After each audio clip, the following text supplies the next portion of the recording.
오히려 2008년도에 추심했었으면 2억에 대한 돈이었지만 이자가 막 붙어나가면 지금은 7억, 8억 정도 되는 걸로 추심으로 성공할 수 있는 케이스가 된 거죠.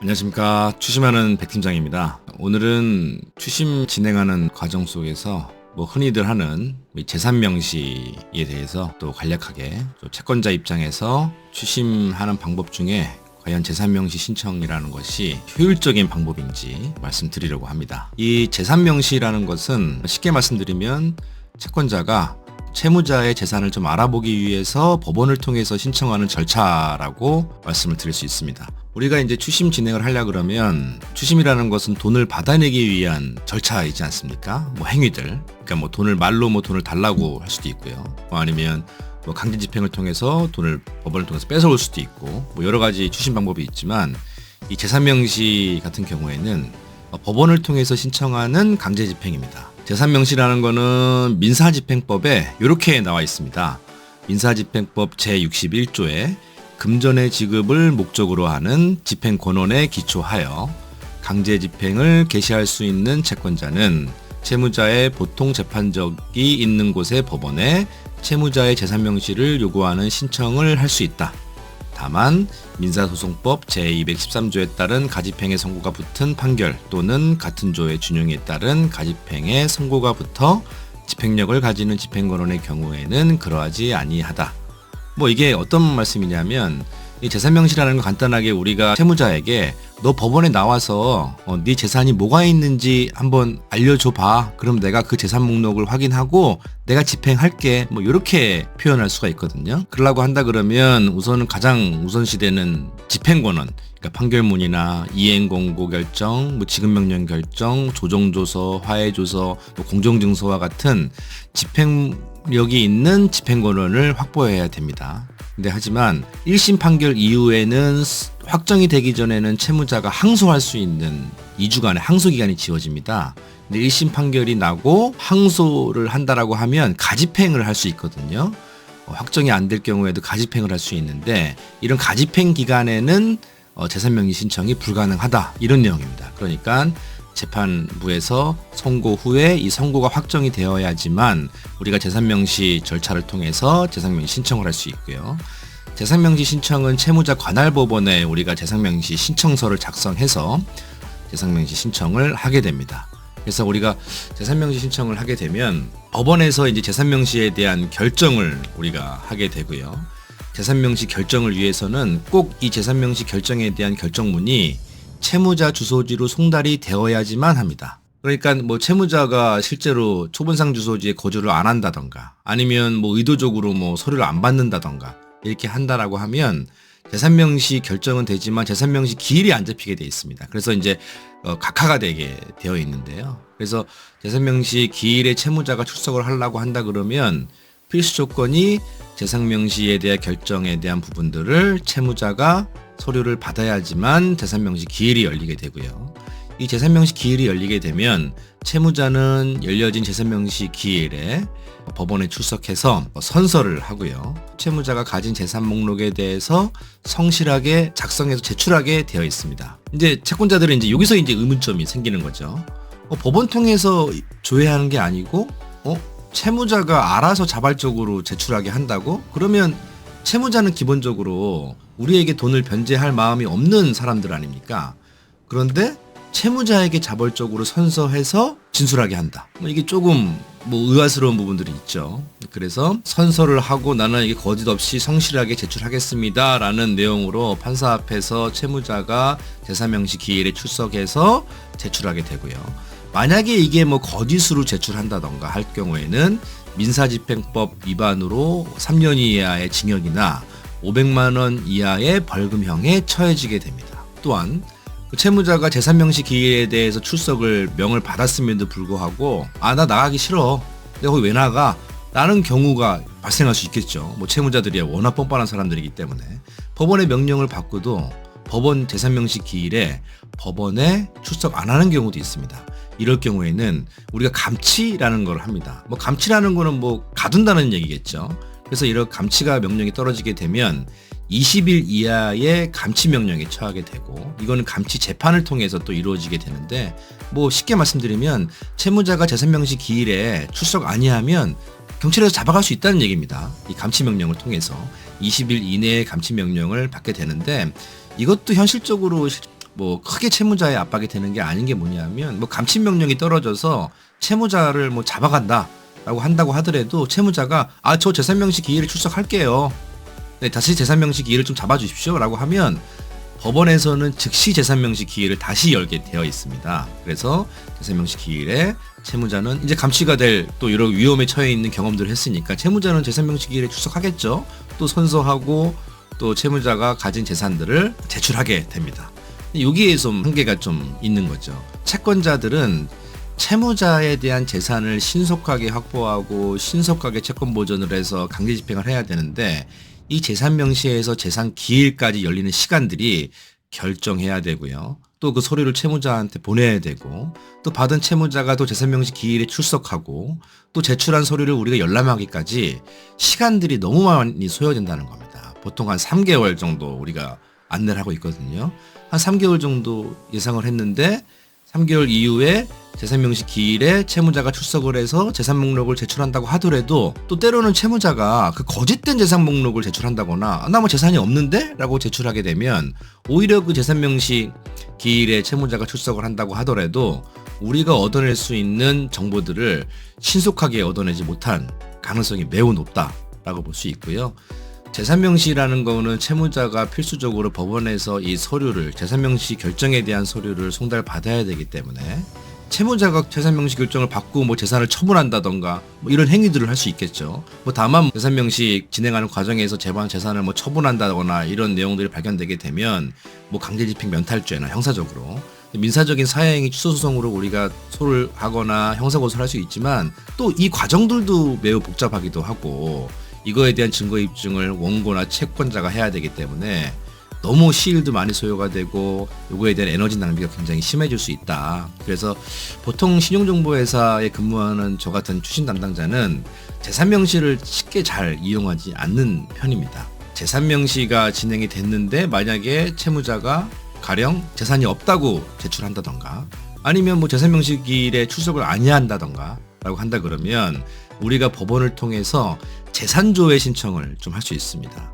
이 재산조회 신청이라는 것은 채무자가 우리가 재산명시 절차를 거쳤음에도 불구하고 당사자가 재산의 제출 목록을 거부한다거나, 또 제출된 재산 목록만으로는 사건 해결이 곤란한 경우, 또 재산명시 절차에서 상대방이 재산명시 명령의 송달을 위한 주소보존 명령을 받고도 공시송달 요건에 해당되는 사유로 인하여 이를 이행할 수 없었던 경우에 개인의 재산과 신용정보에 관한 전산망을 관리하는 공공기관, 금융기관, 단체 등에 대해 당사자 명의의 재산의 조회를 통하여 당사자의 자발적 협조 없이도 당사자의 재산 내역을 발견, 확인하는 것입니다.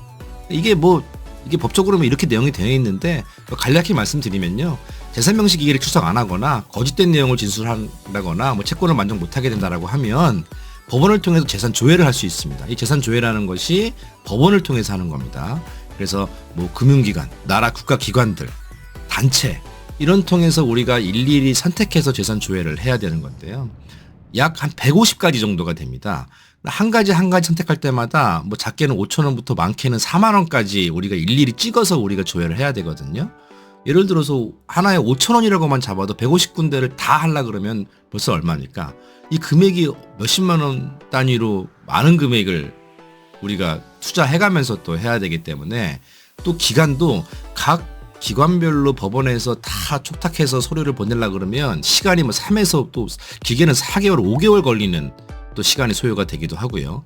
재산 명시와 마찬가지로 재산 조회는 실질적으로 우리가 여러 가지 알아볼 수 있는 건 사실이긴 합니다. 뭐 예를 들면 뭐 특허권, 그다음에 뭐 상표권, 뭐 디자인권 같은 뭐 특허청을 우리가 조사해서 뭐 채무자가 뭐 특허가 있거나 상표권이 있거나 뭐 이런 경우에는 우리가 특허청을 통해 조사할 수도 있고, 또 자동차가 보유가 되어 있는지 여부를 확인하려고 그러면 국가기관을 통해서 우리가 조회 신청을 좀 할 수 있고요. 또 주식이나 증권 계좌들도 우리가 열람할 수 있는 게 있기 때문에 이렇게 아주 세세하게 또 채무자의 상황에 맞춰서 재산 조회를 해야 될 상황이 맞다.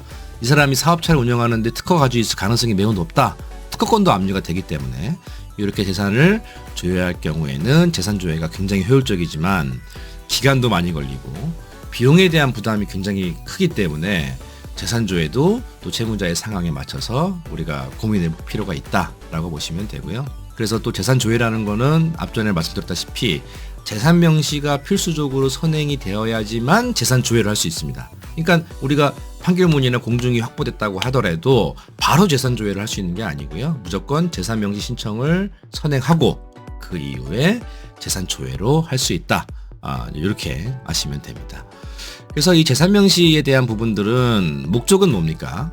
추심이죠. 우리가 채무자를 상대로 추심을 하려 그러면 채무자가 재산이 있는지 재산이 없는지 또 재산이 없다고 한다 그러면 다른 전략적인 방법을 사용해야 되기 때문에 앞전에 제가 말씀드렸다시피 채무자의 변제 여력을 확인하는 방법들은 여러 가지가 있지만 법원을 통해서 할 수 있는 강제 집행 중에 재산 명시 절차라는 게 있다고 제가 설명을 드리는 거고요. 간혹 제가 유튜브나 블로그 보면 뭐 변호사들이 재산 명시를 해야지만 뭐 돈을 받을 수 있다 뭐 이런 내용들의 포스팅도 하고 유튜브 영상을 좀 봤는데 제가 10년 넘게 신용정보회사에 근무하면서 재산 명시에서 재산을 발견해서 우리가 압류했다 이런 경우들은 전 한 번도 경험해 보지 못했습니다.